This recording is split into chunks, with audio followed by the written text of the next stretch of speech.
It's the Spill the Wine podcast. This is your host, Leroy Wine Guy Guilford. You know, this is episode number 3, and I'm never sure where our latest followers and listeners will pop in. So just a little quick note. It's like, why another podcast? Well, I'm a guy who in Southern California has been a veteran of the wine industry down here, particularly in Temecula, for about 20 years. I've had hands on at just about every level. And I'm an old radio guy, radio talk show host for a number of years, talking about wine. And a number of friends just kept saying, hey, you need to do a podcast. So with the help of my son, he drugged me into the 21st century, and here we are. So yes, Spill the Wine. We are going to do some spilling the wine again this week into the glasses we like to do and talk about it. And we're going to mix it up because last week we were talking, or last download or upload, whatever we call them, we were exploring the idea of very affordable wines you can find just about anywhere on the West Coast. And the week before that was a little more esoteric, wine grape farming, winemaking, the whole process of diving in at that. Well, now we're going to really go another round because we're going to talk about wine that is from honey. Now, that is fascinating. Now, some of you are probably thinking, oh, sweet wine. No, not at all. And so we have to do a little sipping and talking about it with the guy who literally created this. It's Pearson Brothers is the label. They're out of the San Diego area. And my guest is Dale Pearson. And we're sipping on this private reserve of a handcrafted Saccharo. Did I say it right? Saccharo. There we go, Saccharo. And first of all, welcome. Okay. And we need to find out some of that fun stuff we were just chatting about. What is it that made you decide, I'm going to make wine, but I'm not going to do it from wine grapes? And then you have a very fascinating background before that all came about. Let's explore that leading into what made you decide, okay, I'm going to join the winemaking crowd, but with a different bent, if you will. Nice. Well, first, thanks for having me here on your wine show. Get closer. Yeah. Oh. Thanks for having me here on your wine show. My background is I was a diver, military contracting diver, and also an expedition diver for television shows and movie production companies. So basically, if they wanted to go take the host of their show, like for example, if they were gonna take you on a dive and have you attacked by a giant squid or have you go down by an octopus, they would hire me to basically take you there, go to an area where there would be that animal, right, and take you down there and expose you to the animal and film you. And so that was basically, I was paid to find things in the ocean and film them. Now you've done that for some named shows, so why don't you mention some of those? I did a lot of work for History Channel, Monster Quest. I did Sharkman with National Geographic. Giant squid, killer squid on Discovery Channel. I did Animal Planet, Night. I'm sure there's a few more that I'm forgetting, but it was whatever I could get. Let's fast forward because now we're sipping on, folks, this is such a yummy wine, and it's an off-dry, almost Chardonnay-like, okay, with definitely honey notes, but that is such a different genre, and this is not a sweet wine. We're not talking about, sweet fruit wines. We're talking about a genuine bona fide wine that has been fermented with honey. So you were telling me fascinatingly how you guys experimented to figure this out, but you got to bring us, how did you go from diving to deciding you wanted to make wine, and then talk about your property you were telling me about. Okay? Gotcha. So basically, my as a diver, it's what you call a relative risk job, right? Like what you're doing is you've got a relative inherent risk to it, and that's just how it is. My brother, he works for a local air medical helicopter company as a flight nurse. And I can tell you guys are both Casper Milk Toast kind of guys, right? I don't know. No, that's the opposite of what you guys do. You go put your lives on the line for excitement. So, right. Well, I mean, it's for the money, Let's face it. I don't have an education as far as, something that I can fall back on like that. I was just started as a diver when I was young, cleaning boats in San Diego Bay, and it developed into becoming a guide. And then people would drop stuff off the dock, and I would go find it, and then it became finding things for people, and it just kind of progressed from there. And then my brother is a flight nurse, Right. and he's really passionate about making wine. You know, he can make wine out of a flip flop. You know, he can make wine out of anything. And one day he was medevacing someone out of a prison that had been a fight, and he was had been stabbed multiple times, and he's assessing his patient during transport, and found out that they'd been making some jail wine. So it was interesting because we thought the theory of making wine, right, was that you can basically put sugar, water, and yeast together and it'll ferment and make alcohol. So testing the scientific theory, I guess you would say, we literally tried that just to see what would happen, and it didn't work. Now, let's dial back because we were talking a little bit about that because, in prisons, they make various kinds of alcohol from anything they can ferment, right? So it's got to have some sugar in there, but you were saying it has to have some nutrient complexity, right? Right, yeah. So the yeast we found out by literally adding the water, the yeast, and the sugar, it didn't ferment. So we assessed, just like you would assess your patient, right? We assessed what was wrong with it, and we figured that there wasn't any nutrients that in the blend that was allowing the yeast to properly metabolize the sugars. So that, I'm going to harken back. We were talking about this a touch. There's two liquids known to mankind that are the most complex. One is blood, and the other is wine. So it's kind of like you guys found out, okay, you can't just take the magic little bit of liquid and some sweetness and a little bit of yeast coming out of the bread and get it to do anything. Right. You definitely have to have all the components in order for it to even ferment and make alcohol. Then once you can get it to ferment, it still might not taste very well.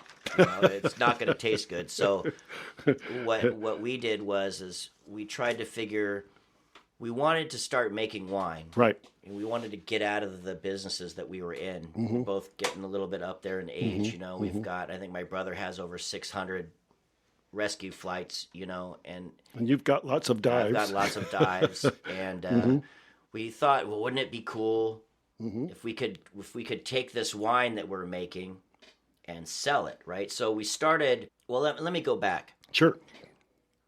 We started trying to make this wine. Right.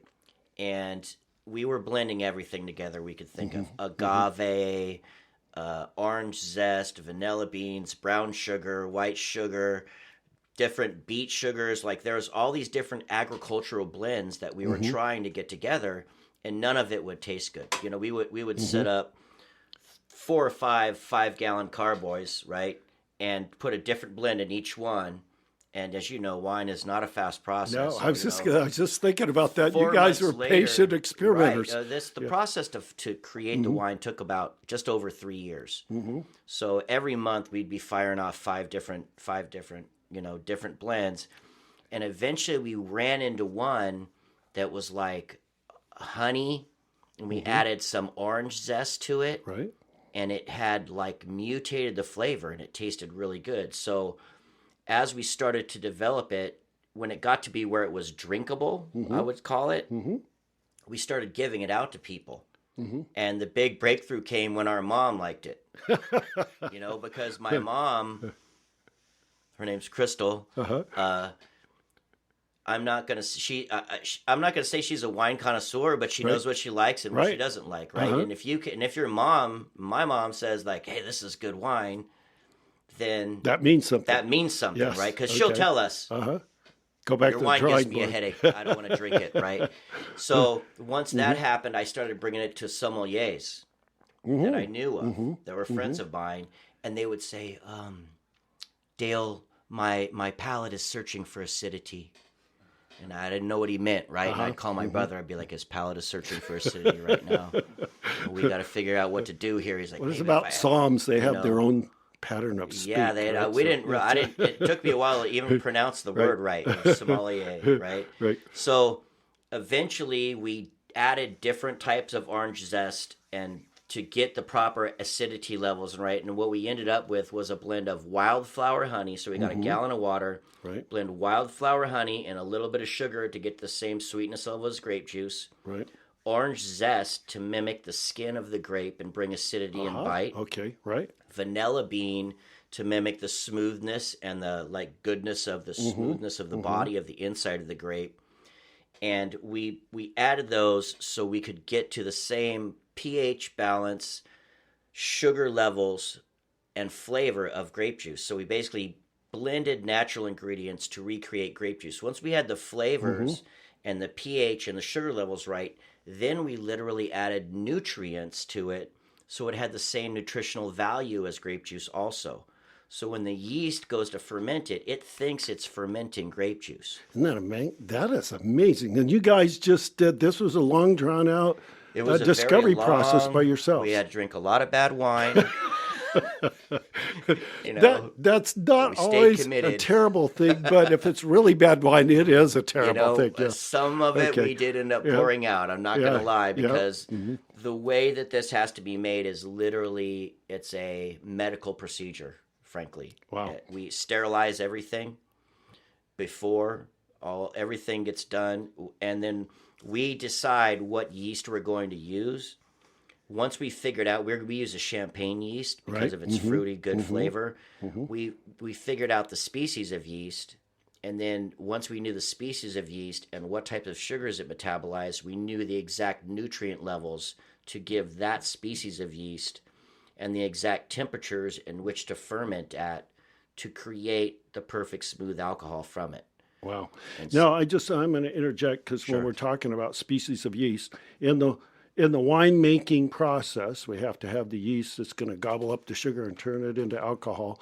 And there are literally designer yeasts, if you Yeah. will. I mean, we have the technology now. And so winemakers in all genres, if you're starting to find out, honey wine versus vinifera, what made from the known grapes that we would call wine grapes, you're going to be able to specifically achieve certain kinds of things in the fermentation from these designer yeasts. So that's a little bit of note of what he's Correct. talking about there. Correct, Okay. yeah. And there's all kinds of suppliers that, anybody that gets into the wine industry, they knock on their door, right? So, Right. And then that's the thing is the wine industry is so evolved already Right. that a lot of the tools that we needed were already created from the wine industry for winemakers. It just they weren't using it to create their own blend of material. They're using it to basically check and grade their own wines already and see what their pHs and stuff were. What we did was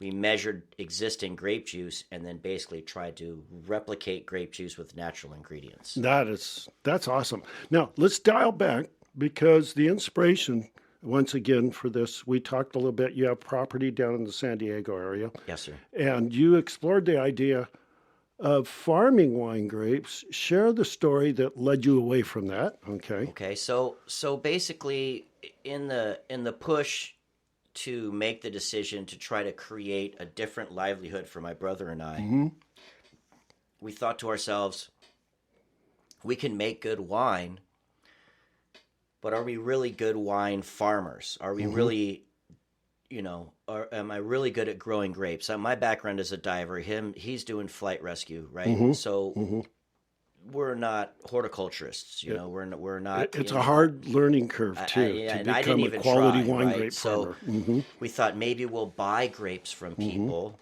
But frankly, grapes are inconsistent year after year after year after year. Yep. So what we tried to do was imagine if you could make the perfect grape over and over again, like you had a formula for the perfect grape, right? Right.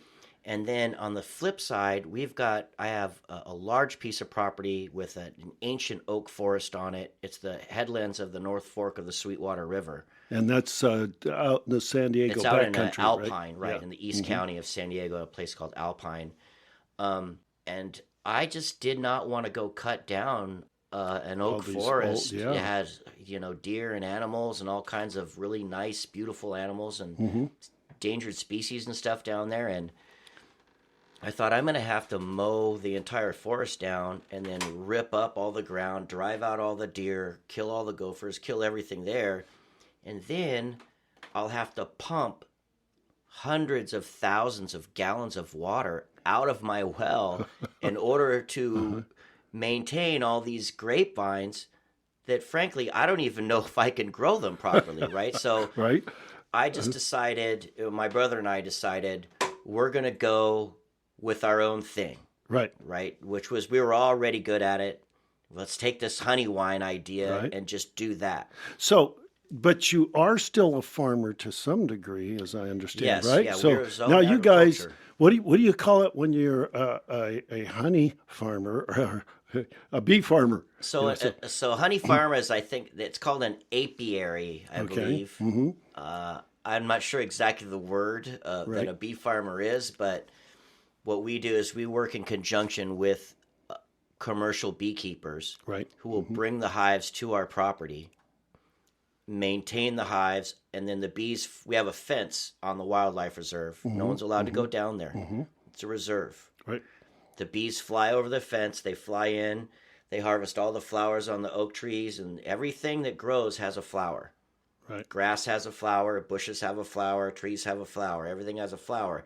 That flower contains nectar and pollen and sugars that we can harvest through the bees just like a grape. So some people look at an oak tree and they think it's just an oak tree. Well, we look at an oak tree and all the flowers that would be giving out acorns, those are our grapes. So Awesome. the bees can fly into the wildlife reserve. They get everything we need to come out and make the honey. And then the wildlife reserve gets super pollinated. So there's like lots of acorns. There's lots of good seeds for the birds and the deer and the, all the animals down there. So it's like it helps out the forest also. So, giving once again kind of a little allegory or similarity between if you're a winemaker in the traditional sense, farming wine grapes, and then of course venting it. In this case, you guys are farming the bee honey, Correct. We're and you still get farmers. to select what kind of bee honey in this case that you've got. And then we were also talking about the other advantages because it's well known all the time because you see the advertisements and everything else, and of course it's ancient history. But the element which are in honey can be very medicinally, beneficial. So let's talk about that. How does that enter into the picture when you're talking about a honey It's a wine? blessing and a curse. Okay, because wine, to create wine, you have to ferment. Right? So fermentation, when you try to ferment honey, which is a natural antibacterial, antimicrobial, if you do it wrong, Right. the honey will kill the yeast and it won't ferment. So you have to be very specific on temperatures and how you prepare your honey. You don't want to over prepare it, you don't want to under prepare it, So that was kind of the Challenge? yeah, that was the challenge, is that when we figured it out, the good point of it was that you've now taken something that's already doesn't go bad, Right. and you've turned it into an alcohol. So you basically have a wine that doesn't ever spoil. Now, okay, so those of us that are wine drinkers, that perks us up real quick because A white wine that doesn't spoil too. yeah. Well, white wines, because they're more acidic in their element and makeup.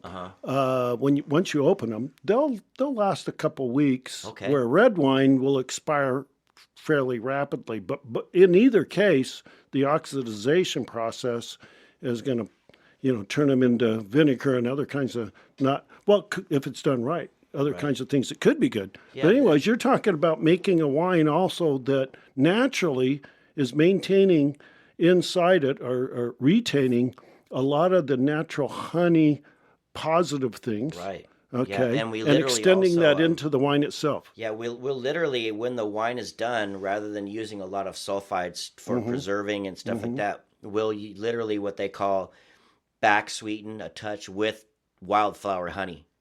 So we literally use some wildflower honey after the fermentation process to act as a preservative for the wine. So when we're done, this actually comes out a little bit drier. Right. So some of that flavor you're tasting of the honey, it literally is honey. Wow. So, And now, hold on. Clink your glass here with me, because, yes, we are sipping up this yummy honey wine. And I would describe it as an off-dry. Okay, so it's got some sweetness, but because of the nice acidity in there, it's a very pleasant drinking white wine. I think the residual sugar is 2.8. And then the alcohol, you said, is 12% by volume. Is that right? Yes, so sir, this 12%. is very akin, folks, to a regular white wine. And it's like red wines. We always talk about how they have all kinds of things in it that are very beneficial to us. But now we have a white wine that has a lot of stuff in it that's really, very beneficial. It's really and we use only GMO-free wildflower honey, you know. So when we made this, we didn't originally start off thinking we were going to sell it, right? So it was our own thing. So we did not spare any expenses because we didn't think we were going to be making a lot of it. So we're like, we're just going to get the best of everything. And then once you get it and you make it, then you go to try to replicate it and you're like, oh man, this is going to be expensive to try to do this, you know? So it doesn't cost any less to make honey wine than grape wine. Right. In fact, I would say it probably costs more because a lot of the people that are making wine from grapes right now, they've got established properties. They've got established acreages. They've either been doing it as a family for generations, or they came into the business to begin with already funded, we'll say, you know, where my brother and I, we're just working guys. Yeah. You know, we're just working guys, and we're trying to get out of that line of work. So, so hold your thought there. So you are listening to the Spill the Wine podcast, and we are spilling honey wine into the glass right now with Dale Pearson, and he has the Pearson Brothers honey wine, and we're sipping on his private reserve of handcrafted. Now, say it for me again. Sakaro. Sakaro. I got to get the. Yeah. I got to get. That's like going to Willamette or Willamette, Oregon. Yeah. They know where you're from real quick by the way you pronounce it. Because I'm a saxophonist or a saxophonist. Sakaro sounds Italian. You know, that kind of harkens back to another guest we had here. Well, when we were done, I didn't know what to call it because people are like, well, what is it? And I'm like, it's kind of our own thing. So I looked online, and it was a Latin term for something that is from sugars. So this wine is the art of making Sakaro wine is the art of blending agricultural natural sugars to replicate grape juice. So we're basically creating grape juice with natural ingredients without having to use the grapes. That in itself, I think that is phenomenal. I call it discovery, or at least in the realm that you guys are just off doing this on your own. It wasn't like you did lots of research into ancient history to find out what was going on. You just looked at it and said, let's analyze this, and you came up with a pretty delicious and early wine. on in the game, people would come to us and they're like, that's nothing new. I would go, what are you talking about? They go, you just made mead. That's all you did was make mead. They've been making that since the Vikings. Exactly. You know, go read a book, catch up. And so we joined the American Mead Makers Association to just get on the bandwagon, right? I was like, well, if the mead thing is good, then I'm just going to go with that, right? So I joined the American Mead Makers Association, and I got on the Facebook American Mead Makers Association. I was in the mead tasting map for stopping and mead and wine pairing. And then one day we were doing like a 5,000 gallon batch, and we were pouring C&H sugar into the top of the fermenter in order to properly balance out our formulation to replicate the grape juice. Well, the people that make mead saw us pouring C&H sugar into the honey. and you got disqualified. Man, we might as well have been throwing live kittens into that thing, you know. People lost it, and they're like, this guy's not making mead. And I was like, I told you guys it wasn't mead.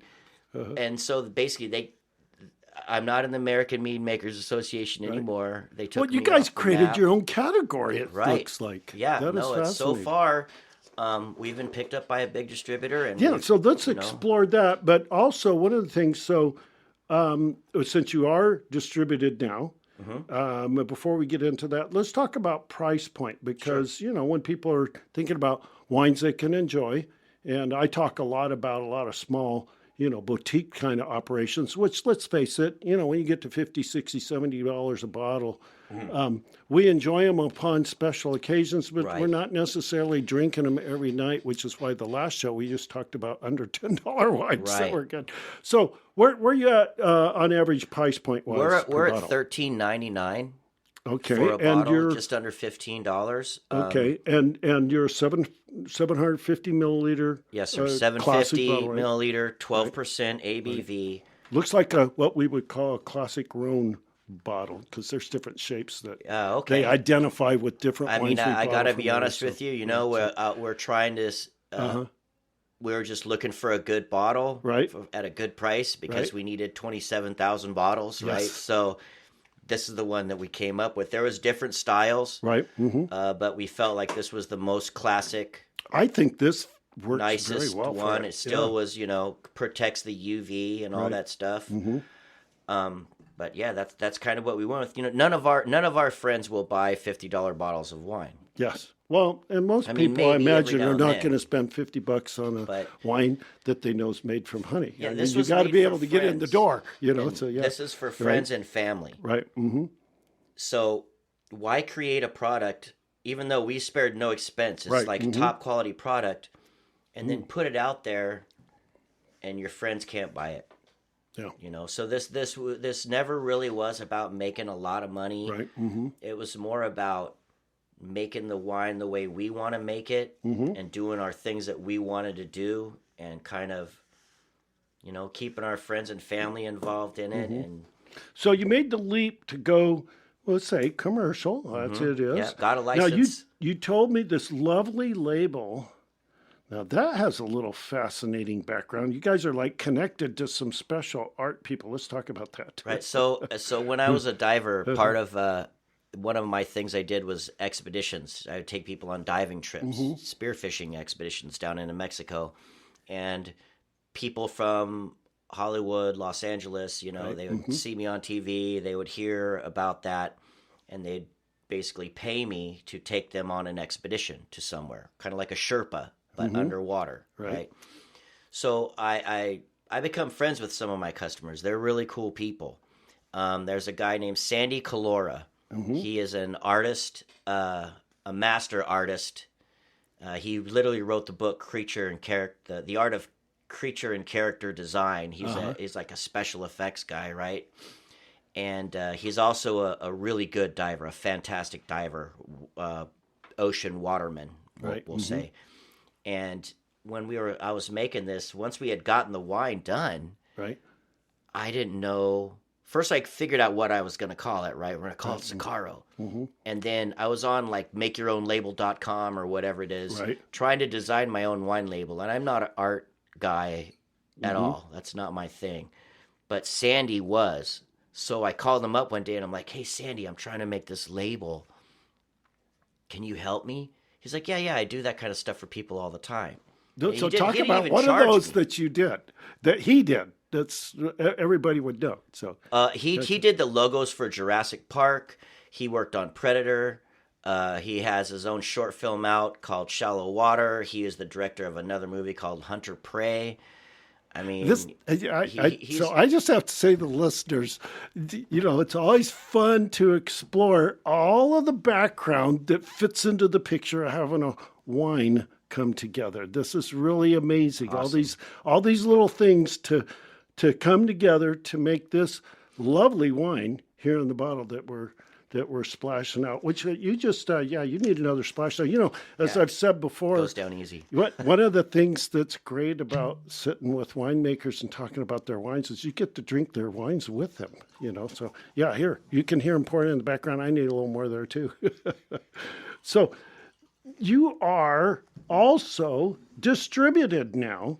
So let's let's talk some about that because it's not like a small company. You were telling, Mr. Joe Franzia used to actually call you up. the So let's man talk about himself. Bronco wines and So whatnot. So when we first started, we created this wine, and then I called a large distribution company, right? Because I thought I had made some great new thing that protects the environment, tastes great. I'm gonna be rich. I need to buy a helicopter, right? And I called a massive distributor, and I'm not going to mention their name because I don't want any trouble. But exactly. I sent them a case of my wine, and I told them, "This is wine. It's not from grapes. This is it." And they tasted it, and they told me, "Although your story is interesting, the complexity of your wine is not."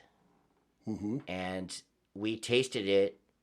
And we feel that this is not a saleable product, that we would not be able to sell this. Okay. So basically, I had already got the license by this point. Right. We'd already Yes. produced our first batch, and one of the biggest distributors in the United States is like, you don't have anything. This is not going to sell. This is not going to work.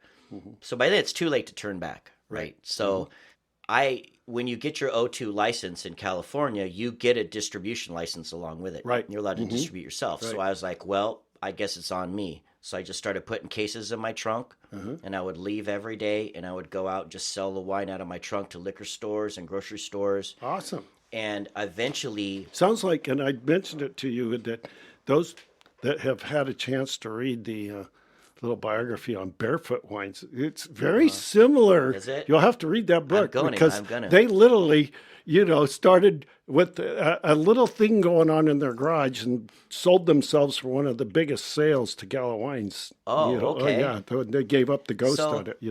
I got into these places. I got into Albertsons and Vons, and I got into Barron's, which and So let me interject there, so folks, because we are predominantly a Southern California entity of sorts. right. This This is goes our all over, stomping grounds. Yeah, but that's all right. People come to Southern California all the time, and as we were talking last week, grocery outlets all across the state. well, we sell online too. I sell to like 40-something states online. So let's go back to, so we got the beautiful label, we got the beautiful wine, but let's explore that next company that. It's you never give up digging in your mine until you find the gold, right? Right. So you kept digging in the mine, and what's the gold you guys What hit? happened was that I had opened probably 30 accounts myself. We started selling a lot, and their reps, I keep running into them into the store, right? Right. They're counting their wine, they're doing their merchandising. I'm there polishing my bottles, making sure all the labels are forward, And so a friend of mine owns a beer company, or a part of a beer company up in Northern California. His name's Barry Inderwick. He's a marketing genius guy. Right. And he said, "Hey, there's a company called Classic Wines of California, which is a division of one of the biggest wine companies in the United States. And I think that you should send them some of your wine." And so out of a fluke, I just sent it up there, right? The general manager, Damon Franzia, tasted the wine, and he liked it. And then some people in the office also liked it. And even though I was a nobody with no grapes in my wine, they actually gave me a shot. They actually decided that since it was something new that they'd never seen before, and it was a verifiable new style of wine, they brought me in under their wing and made me I'm literally in their portfolio of they own Two Buckshot. Yes. They own the whole company. So Bronco Wines, it's an incredible story, but they make oceans, literally, of wine. I went in their warehouse, and it looked like something off of Star Wars. It was just like a fake. It was such a huge warehouse, it looked like it wasn't even real, right? So they're the ones that gave me a chance. And to this day, I'm still the only wine in their catalog that doesn't have grapes. Isn't that amazing? That is. Now, that's a fun distinction to have, I mean, you're kind of an icebreaker here, We're the first ones into it. we were the first ones out there saying that we're making honey wine and it's not mead. It's our complete own thing. That's the big thing. So yeah, we're in the third episode of the Spill the Wine podcast. Yes, I'm your host, Leroy Guilford, and Dale Pearson, as you're hearing, very fascinating guy, is making wine that is not from grapes and is being embraced in the marketplace. I want to dial back a little bit because I'd mentioned about being in Southern California. The Barron's chain, they're like a super deluxe, what it would be, like a step above Trader Joe's, right. but all that kinds of fun, really different nice, yummies. Like a Whole Foods. Yeah, we got like Whole Foods and so on. But they have quality. A chain of like 7 or 8 stores. They're just in very South Riverside County and throughout San Diego County, and pretty much you're in the lion's share of those stores. I believe I'm in all of them but one. Barron's that's a good move. Yeah. has been really supportive of us because we're just a local small company. No one really knows what honey wine is. Right. I mean, there are people that know. Well, it creates this, I'd mentioned earlier, it kind of creates, people are like, oh, honey wine, they're just taking and sweetening up the wine with honey. No, folks, This is, as you heard genuinely, this is wine made from honey, and then it carries over many of those properties that are so good for us into the wine. That's pretty awesome. Yeah, it's delicious. So at this point where you're at, what have you done? I know you said you had a tasting room for a while, but that's not in the picture right at the moment.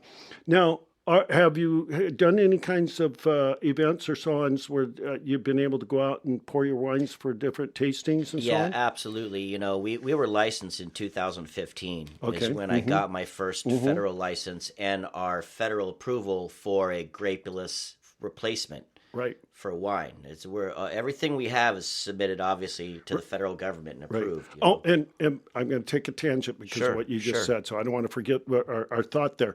But since we're talking about that, let's talk about especially the licensing process and whatnot. Sure. You were telling me there's all kinds of things you can't say on the bottle because it's not grape wine. Right. Okay, so why don't you explore some of that? That was a kind of a fun little roadblocks you ran into, right? Yeah, the grape wine industry... Right.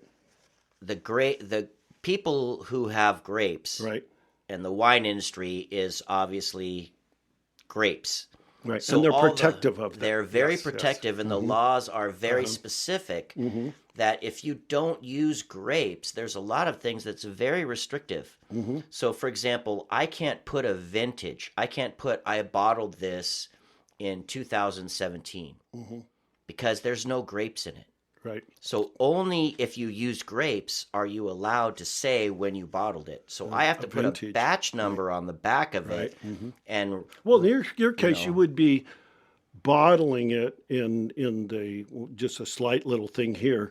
When we talk about vintage, that's the year we actually harvest the grapes. Right. And there's a whole mess of a process before it's in the bottle. So if I was to harvest the honey that year, though, I still couldn't you can't say this. I still couldn't say this is 2021. Right. This is a honey from my property. Right? I can't say that because since I don't have grapes, I can't declare a vintage. Right. And then the other thing was where you're at, you were saying that you can't make reference to that because then it might be considered an AVA, which would be an American viticultural area. I can't say that this is wildflower honey from the valleys of Alpine. Like I can't. Well, can you put it on your notes on the back? You just can't put it as. I can't. No, really? Wow. Wow, that is fascinating. What about when you're advertising it, though? I mean, that would be a different story.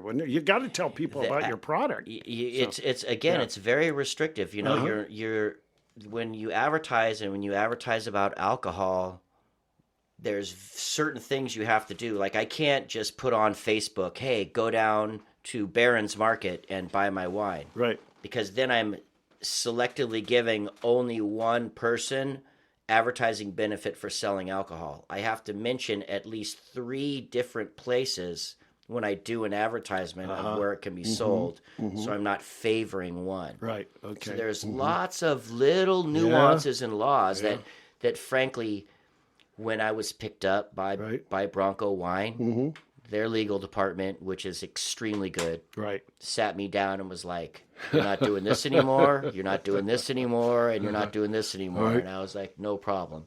Yeah. And Well, if they're doing the main part of the grunt work, that's a fair trade-off, right? well, they're getting me in the stores. Yeah. They had us in over 125 locations when we first started, but my background as a diver, it just made it very difficult for me to learn how to market properly to a mass Right.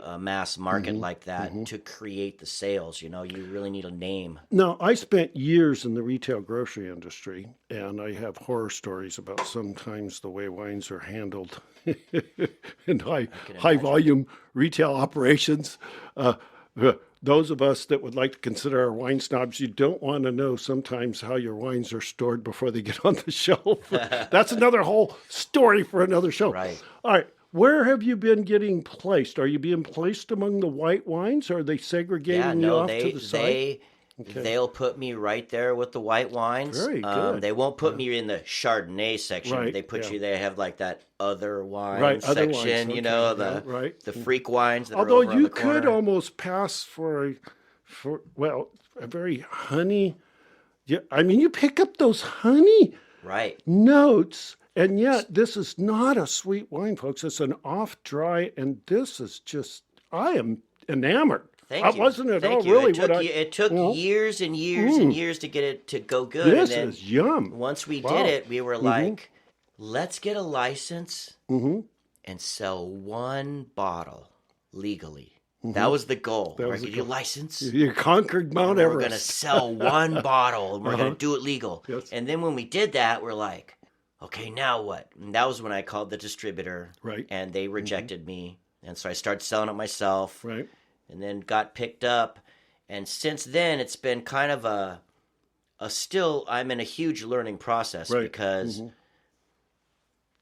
And actually, so are your consumers or potential consumers. right. And we've done Hopefully, we're going to tastings. help you on that. I hope. Yeah. I think if people Uh-huh. could taste this wine, it's delicious.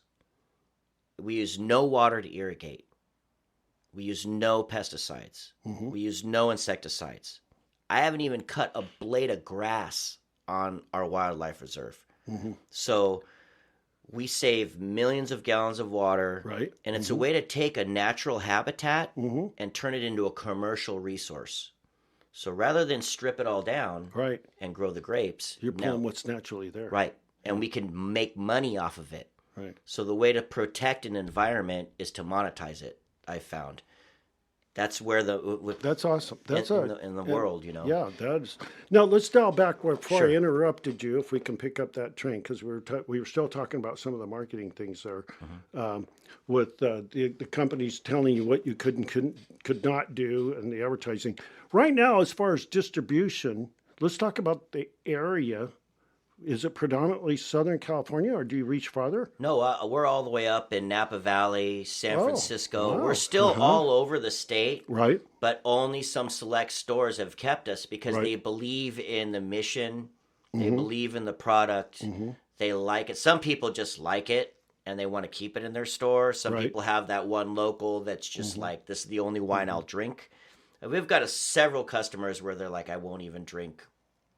I don't drink regular wine, like grape wine, and I really like this one. So there are people that still have us all over the state.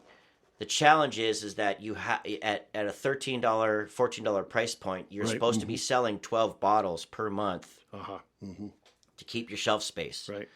Where these other bigger wine companies, they can have 9 different Chardonnays, Right. all from the same company, and they'll still sell their allotment.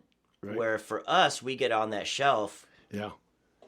and it usually sits there before someone's like, oh, cool label or whatever, Right. honey wine. And then they try it and then they like it and they come back and they buy it Right. all. Right. But by then, sometimes it's too late. By then, Right.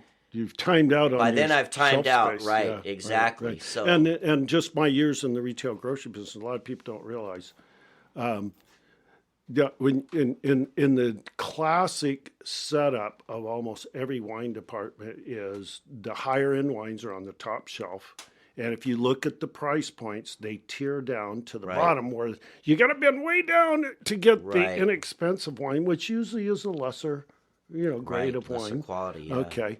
And many times the determination of how they're on the shelf has everything to do with a contract. It's called how much you're going to pay, for X amount of days, weeks, months, quarters, you name it, for that exact shelf space to put your product. So it goes well beyond just whether or not the product is worthy of being on the space. If you got the money to buy the shelf space, it's going to be there. Or the influence with the wine buyers, and that's where when you have a product like this that's completely pretty much new, you have people that are trained in the wine industry that are professional sommeliers, they're professional wine buyers for restaurant groups and people like that.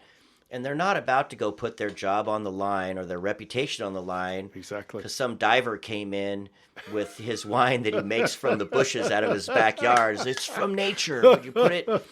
I'll leave you a bottle, sir. And they're like, I don't even want to try it. Yeah. They're like, I appreciate what you're trying to do, but we're not going to put your honey wine in our restaurant because we buy wine from grapes. So thank you for your time. Yeah. I'd be like, let me just leave a bottle here with you. It's like, you can leave a bottle, but I'm not going to drink it. Yeah. And so there was a lot, and there still is, frankly, a lot of apprehension from the entrenched wine industry where people are already into what they're doing, to be open-minded about wines that aren't from grapes, because there's all kinds of wine. The federal definition in the United States for wine is any agricultural product that can be fermented between 10 and 14%. So rice wine, barley wine, pineapple wine, apple wine. There's all kinds of different wines you can make. Yeah. And ours just happened to be, we just blended a bunch of stuff near together. your neck of the woods, because my wife and I love to go down and spend time in Julian in the backwoods of San Diego. And apple wine is very prominent there because that's apple country. It's delicious too. That's why I said it. I've had apple wine up in Julian. We're only about 25 minutes away, 30 minutes away from Julian where we are. And I was actually up there wine tasting one day and had some apple wine. And I was like, man, this stuff is really good. And, on the East Coast, there's a lot of berry wines and so on, because when you're in cooler climates, and then this is fascinating, last summer, my wife and I took a little jaunt, literally, around the United States, big loop, up through the north in New York, down through the East Coast, and down across the southern states and back home. And we stopped at wineries along the way. And we went to this little winery out in the middle of Nowheresville. I mean, it was 20 miles off of Interstate 80 in Nebraska. Now, who thought, okay, a winery in Nebraska. They were growing, well, you would have thought of that because of all the cattle that were around there. Right. But they were growing some wine grapes that I'd never heard of. They're very cool climate or wet climate grapes that are all over the place in Europe. And they were doing reasonable. I mean, it didn't initially snatch me like, boy, I want to buy a case of this, but I bought a couple bottles because it was intriguing. Right. So, I mean, there are at various places all over the United States people doing all different kinds of things with wine. And of course, when you're a pioneer, sometimes it takes a while before they realize you blazed a trail. Right. You Yeah. know? Our biggest one is you were mentioning. There's all kinds of wines, but the majority of them are from a fruit with juice. Right. So I'd be like, it's wine. It's called Sakaro. They're like, right. What kind of wine is it? I'm like, it's kind of our own thing. It's kind of like honey and orange zest. So it's got orange juice in it. I go, no. We don't use the juice. Right. They go, so what kind of? Okay, hold on, Dale. Dale, what kind of juices are in your wine? There's no juice in it. Right. There's no grape juice. There's no anything. No, there's no juice of any kind. They go, okay. What kind of grains are you using then? Is it like rice? Is it barley? There's no grain in it either. Right. They're like, what is it? It's it's hard blend. to process. We kind of blend this, and we kind of trying to match grape juice, and to make a long story short, most professional wine buyers for most chains will shy away from that Exactly. because, again, they have a job to do, Right. and I respect that. Exactly. Right? But they haven't been willing to go. There have been some restaurants. Right. As a matter of fact, in Julian, Jeremy's restaurant, Oh, yeah? There we go. Okay. that guy has our wine. How fun. And he is a fantastic cook, and he pairs dishes with it. And he was one of the first guys to pick us up. Oh, my gosh. You just mentioned something that we almost forgot to explore. So you've got stuff here to turn them into cocktails. Yeah. So let's explore that because I see some yummy potential sitting here on our little desk that we have the microphones on and the bottles. Have a shot glass? So he's going to make us. So here's the thing. When as part of my idea is to try to get the wine out into the public. Right. Whenever you make a mixed drink or a mixed cocktail, you never use grapes. If you think about every type of cocktail that's made, it's never made with cognac. No one ever makes a mixed drink with cognac. People very rarely make a mixed drink with wine. Right. Because the flavor profile of the grape does not lend itself to being blended with other things. It's delicious alone. But when you start to blend it with other things, it starts to give you off flavors, and it kind of buries its essence, if you will. Right. Yeah. So the flavor profile of our wine is literally so smooth that it lends itself to creating other drinks. So we created an entire line of cocktails on our website that if it's a restaurant that has our wine, now not only do they have basically a honey Chardonnay, so let's say they have 4 Chardonnays on their menu, they can take one off, replace it with our honey wine, get an environmentally friendly, really great wine, and then on top of that, there's like 12 cocktails that you can make out of it. That is fascinating. So they could, restaurants, particularly if they've got, and many do, have nice bars, and they take pride in the mixology that they've got available. And this is it's a groundbreaker. So this is very fascinating. Now, as we're getting ready to mix this up, I don't want to also forget. Let's talk about not right now, but let's go ahead through that. But just as long as it's on my mind, we talked about some other stylings you have of these wines. Right. Okay. So we've got no shot glasses. Do you have just a little regular cup? All you got to do is have equal measures. So like a quarter cup. I would say. we could guesstimate it. So that would work. That's how it is. It's like so this mix right here is called a creamsicle. The creamsicle. Right. Now, those of us like me who love all kinds of quiescently frozen confections, as we would call them. That's popsicles, folks. Right. Or ice cream. I mean, it's a moving process where as it freezes, it has a little aeration in it. Right. So it's like, have you ever had a 50-50 bar off the ice cream truck? Yeah, remember that? 50-50 bar? That is what this tastes like. Okay. And we're going to mix one up right here live, folks. Okay. So we see here. So basically, it's what I call a 3-2-1 mix. Right. It's 3 shots of Private Reserve Sicaro. Right. 2 shots of orange juice and 1 shot of cream of coconut. Yeah. By the way, these are listed on your website. On our website. We're going to touch base on that before we close out too. So, all right, let's make it in live round here. Okay. So. All right. So he's a real pouring, small amount here. Pouring a little bit of wine into. He's got a classic cocktail mixer here right now. So he's giving it the proper measurements here of the wine. 3. Okay. So it's 3 shots of wine. Okay. 2 shots of orange juice. You should be writing this down, folks, but you can actually. It's easy. It's 3-2-1. 3-2-1. This is great. I love it. 3-2-1. Okay. And you're pouring a little shot of what now? This is orange juice. Orange juice. Okay. 2 shots of orange juice. I just spilled it on your nice studio floor. That's all right. It's washable. That's why it's black. It's just like all our tablecloths at the winery I work at. They're always black because then you can't see the purple. Winemakers here who are drinking too much wine. Okay. And then this is real cream of coconut that you use for mixing that you'd use for mixing like pina coladas. Right. Mm-hmm. Well, I'm already liking it. I love coconut. So, all right, we're opening up a fresh little bottle here. So, I got this one because I Re- drank real, my other one. real time, delicious wine concoction Okay, here, folks. here we So go. There we go. All right. Okay, and you use 1 shot of cream of coconut. Okay. Well, it's got a thick viscosity to Yes. it, doesn't it? Oh, okay.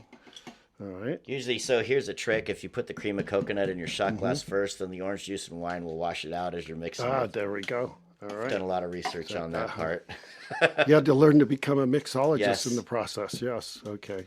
Here we go. Okay. All right. So shake it up in front of the mic so people can hear it. Okay. There we go. All right. And you want to really shake it good, Right. Because you want to get the oils from the cream of coconut really blended in there good. Right.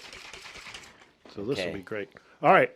So So- we're gonna have a cocktail from honey wine. Here we go. Here you go. Here we are. Oh boy. Now a little aroma check here. Well, you know what? You can keep distinct. You get the orange. You do get the coconut. And you do get the honey. Okay, here it's creamsicle time, folks. Yes. Oh my gosh, you're right. Wow. You know, I wonder if we were to freeze that. Well, we're supposed to pour it on the rocks. That actually it goes on the rocks. Be better a bit colder. This is phenomenally Thank you. delicious, and it has some body to it because of the body Yes, in the and you in get the coconut. vitamin C. So if you pour that on Right, ice, you get right. vitamin C from the oranges. You get hydration from the ice. It's great on a summer day, and it's 6%. Because that's a perfect 6% mix right there. So 3 shots Right. of wine blended with 2 shots of orange juice and a shot of cream of coconut. Oh my gosh, this is fabulous. Thank you. All because we're talking about honey wine, Yeah. people. Who would have thought? I know. You know, and especially since you guys basically stumbled into it in the sense that you did all your own experimenting and Right. information gathering to come to a point where you produce something that's well It was- worthy right. of the Originally marketplace. created for our family and friends. And then people liked it so much that we were like, I wonder if people would really buy it. And we had a lot of long talks about, like, you think people are really going to buy this, you know? And we went out and hired So a Dale, consultant. I want to read. So it's Pearson Brothers is the label, but you said you also they're not here now, but you have a couple other variations. Yes, sir. Okay, and what are those as far as the wines? Okay, so we have 6 different variations of our grapeless wine. So we have our private reserve, which is what we're drinking now. I also have one called Sicaro Seco, which is dry in Spanish. It has 0 sugar. It's a very dry Sicaro. We also have 2 sparkling versions. So I have sparkling our wine Père cans. Douai, which is a lightly sweet. And then we have Sicario or Sicario, which is a dry version of the champagne. So those are 4. And then we have Let me ask you Sure. on of course we have to call them sparkling wine because we're not in Champagne, France. exactly. I had a champagne guy get all up. A on me rose about by that. any other name, right? Right. So, anyways, what is the method that you guys are doing for? Are you doing the secondary bottle fermentation, or how are you doing that? No, as far as I'll tell you. Basically, what I did was I got a device and stuck it inside a very expensive bottle of champagne and measured the pressure inside of the neck, and then figured out the CO2 saturation levels that were in the fluids. Oh my gosh, you guys are scientists, man. And then we just basically replicated those readings and created and put it under pressure. Right. Brought it down to just above freezing so that the liquid would absorb the CO2. And then we pressure crashed it to replicate. Wow. Hey, Don't- we're learning you know, all the very trade expensive- secrets. You know. Very expensive That's it. champagne. Wow. I figured, all they're doing is putting the carbon dioxide into there to a certain pressure, a certain saturation of CO2 level to the liquid. And if you can replicate that, Right. science is science. That bubble is going to be the same size no matter how you get it in there, as long as you know what it's supposed to be when it's over. So, Right. Now, you know that there was I spent, I don't remember the money, but it was, I think, in the millions. This is about a decade ago. But one of the big bubbly companies, if you will, they actually did this thing where they measured the average number of bubbles. Right. We did more of a. I was like, could you imagine sitting there talking about being a bean counter? What about a bubble counter? That would drive me crazy. But 1, 2, 3, 5. Wait, what? Wait, 5. Wait, write it down. Yeah, no, we just did the head pressure in the neck. Right. So we have a certain PSI because you know that PSI of gas in there is going to equal to a certain amount of saturation. Okay. So once you know what your PSI rating is in your neck, then you can achieve the same amount of CO2 saturation in the liquid if you can control the temperature and the pressure of the tank at the same time. Now, I find this so fascinating. I hope that some of you out there are not going, okay, you just lost me. But it's fun to know the stuff behind the wines, Yeah. So, okay. And I stopped you at the sparkling. What was the other? So the other two are ginseng. Oh. So we're adding honey and ginseng. Boy, right. Pepper So upper. I have two federally approved formulas that where we take an entire root of white ginseng from Wisconsin, we medically sterilize it without heating it up to keep the nutritional value of it, and we put it down the neck of the wine, and we let that ginseng root sit in the wine, and it releases the power of the ginseng root into the honey wine.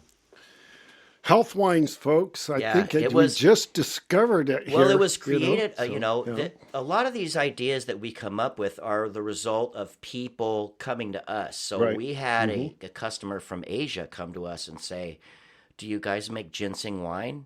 And as a child, I grew up, my father was in Vietnam, right? And we were living with an Asian family. My mother was. And when you would get sick as a child, they would give you drops of ginseng in water, like just straight ginseng root drops in water. And it tasted awful. It was the most, it was so, I would not want to drink the ginseng water, right? And so when someone came to me and they're like, hey, do you make ginseng wine? I was like, no, I don't make ginseng wine, and I don't want to make any ginseng wine. And they were like, oh, well, that's too bad because we could use like 1,000 cases. We ship cargo containers of ginseng wine to Asia. And I was like, did you say ginseng wine? Ginseng wine? What kind of, let me look into this. Did you say thousands of cases? Did you say thousands of cases? I was like, hold on. So that started the process of making ginseng wine, and I found out there is no powdered ginseng that can be used for making alcohol in the United States, and there is no liquid ginseng that can be used for making alcohol in the United States that's been approved by the federal government to create alcoholic products. So the only way you can do it is to literally infuse the root into the wine in order to infuse the ginseng into the wine. It's the only legal way to do it. Right. So I have a 3-root approved formula and a 1-root approved formula. This is absolutely awesome. You guys are like, when you think of a big ice-breaking ship, right, just plowing through all the ice, all the stuff they said you couldn't do, you guys are figuring it out and doing it. But so the thing is, so we finished this formula, and I went to go import it to China. And the Chinese government decided that white ginseng from the United States is considered a narcotic in China. But if you grow the same white ginseng root in China, it's not a narcotic. So could you import that? I could. They told me if I paid $50,000, I can get on a thing called a Blue Hat program, which could research my wine and then turn it from a narcotic product to a food product. But I had to pay, and I just $50,000. I don't have that kind of, and then you got to trust them. I told them I don't even have a real buyer that's for sure yet. Yes. So now I have these ginseng wines that are federally approved. I have a deal with the ginseng co-op growers in Wisconsin. I've got the whole thing set up. But so I'm going to throw a wild and crazy idea out here. Okay. Shoot. Do it. Wait, this is going to take, so those of you who are actually punching up and listen to us, okay. What would you think if we put together a fun little thing with our followers here, where we could maybe get a bunch of people together and do a pouring and tasting of these wines? That would be just outrageously fun. Especially, I'm sipping here this cocktail. Oh my gosh, that's good, huh? People have told me that it's I so should easy just to bottle drink that. and it's yummy. Bam. And I it love tastes like- coconut. So, I mean, that's like, wow. It's like I can drink that. It goes down so easy. People are like, "Is there even alcohol in this?" It's like it's very good alcohol, but yes. So I think the new email address we have there is Leroy at spillthewine.show, right? What's that? Or info at spillthewine.show. There you go. Or you can use my old-fashioned My RV guy at AOL.com. I love that. I've had it for ages. My producer's shaking his head and cutting my neck AOL. off. So, yeah, it still exists. I think I got a disc Now, from so him in the my mail. RV guy is my radio value guy. Everybody thinks, like it. oh, that's recreational vehicles. Well, it could be that too. So, I like but anyways, hey, if there's enough of you that thought this is a great idea, if you pop a little word to us, we'll put something together that might be fun. Yeah, You know, I'm down. And so, in the marketplace, what are the predominant of those we just talked about that you make that are going in on the shelves? Right now, we only have released the Private Reserve. The private reserve. Oh, We started releasing a the good start champagne, point for sure. the Père Douai champagne, and it sold out immediately. Wow. Yeah, I started selling it for $60 a bottle. Wow. And people very would just good. buy it, and it was gone. But it's very, very difficult to make. Right. So, bottling a carbonated beverage is extremely difficult. It is very much. I know. and Yeah.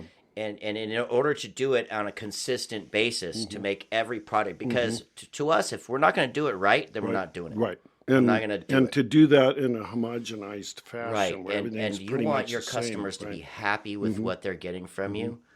Well, there's So there's there's a reason for raising the price. Then It was I just mean, a- if it was very popular, supply and demand.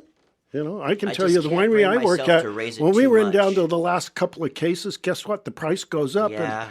and they sell. Sometimes they sell even faster. it did actually. It sold really fast, but I have to literally hand make each bottle. That is. Like I literally hand bottle, hand cork. We put the thing on. I got a hand. You're like the do- monks of France in the old. Oh, speaking of, okay, so I have to tell you something since you said the monks, Yes. okay? When we make our wine, we developed our own fermentation systems, okay? So our fermenters, we developed what I call cold convection fermentation. Wow. And what we did is that instead of getting a big fermenter that had a jacket around it that you could control Right, the the temperature, glycol temperatures, right? I thought that was extremely inefficient. Right. So if you're going to cool something, you cool the core temperature of it. You don't cool the outside of it. So we created these loops of stainless steel. And we would lower these cooling loops into the middle of our fermenters. And then I got an injection molding press cooler online instead of a regular glycol cooler. And we pump just cold water through it. So I don't have glycol Exactly. or chemicals around my wine at all. Well, that's fascinating. You might have something that's marketable to the industry there, Well, so because they do make panels similar that are glycol that you okay. can drop into fermentation I was tanks. just said to yeah. myself, if I have a leak, Right, you don't want to have to worry about it. I will have to Yes. throw away all my wine. Exactly. Right. So what Another happens step is- on your whole organic thing. Yeah, which is it great. like as the wine is fermenting, okay, it gets CO2 built up into it because of fermentation Right, and heat. yes, So it'll rise up the outside of your fermenter. And then the current will bring the convection towards the middle where it's going to hit your cooling coils. From there, it's going to drop the temperature down so the liquid becomes more dense. It's going to fall down through the fermenter towards the bottom. If it's not perfectly fermented by that time, it'll heat back up and go back up. So the entire tank will will just move through itself and literally blend itself while it's fermenting. Okay, And you. keeps it within 2 I have to degrees of interject here perfection. because listeners, Are they? listeners. Sorry if I No, get no, too no. technical. I'm thinking they may be going, dang, I got to try this, you know. Yeah, you're hearing some fun discoveries So here. here's my point. When we're done, when the fermentation's done and we're going to rack it for aging, we mix it with bentonite clay. I literally get bentonite clay, we mix it into a paste, and we pour it into the wine and run it through a pump till it recirculates. So our entire vat of wine looks like chocolate milk. It's just full of clay. So that's one of the filtering. That's how we Right. clarify Yes, it. clarify. And then we let that's it sit something for that I'm 4 familiar months. with. Yes. And that's because we wanted to do a perfect natural clarification without any chemicals. Well, I'm looking at once again the glass, and this is a beautiful, beautiful color on the. Yeah, nice honey and wine. clear. Yes. Wow, you got something going here. All right, so we're gonna we actually pushed the envelope today near an hour. So let's talk about at least here in Southern California, and then of course at length if you're able to be doing shipping. Okay. Yeah. How can people get a hold of your wine? So it's PearsonBrothersWinery.com. Right.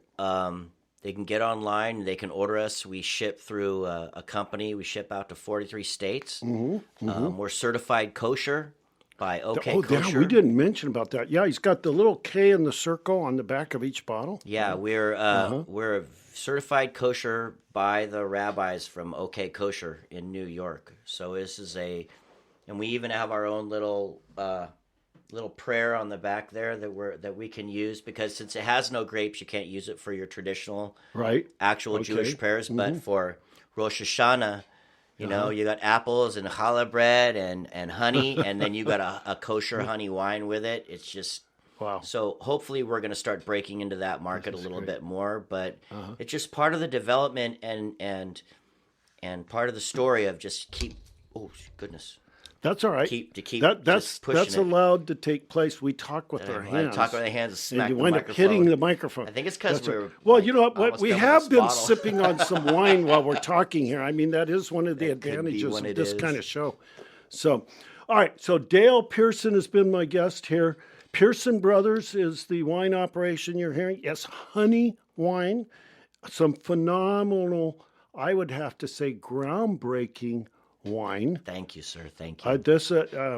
You know what? I think as the word of this gets out, I think you're going to see a little bit of a mushroom thing as people get a chance to taste it. That's the big thing, because wine drinkers, are suspect, and when you taste this, all of a sudden you go, well, yeah, hey, this isn't all what I was thinking. Yeah, if you enjoy particularly white wines, okay, this is phenomenal.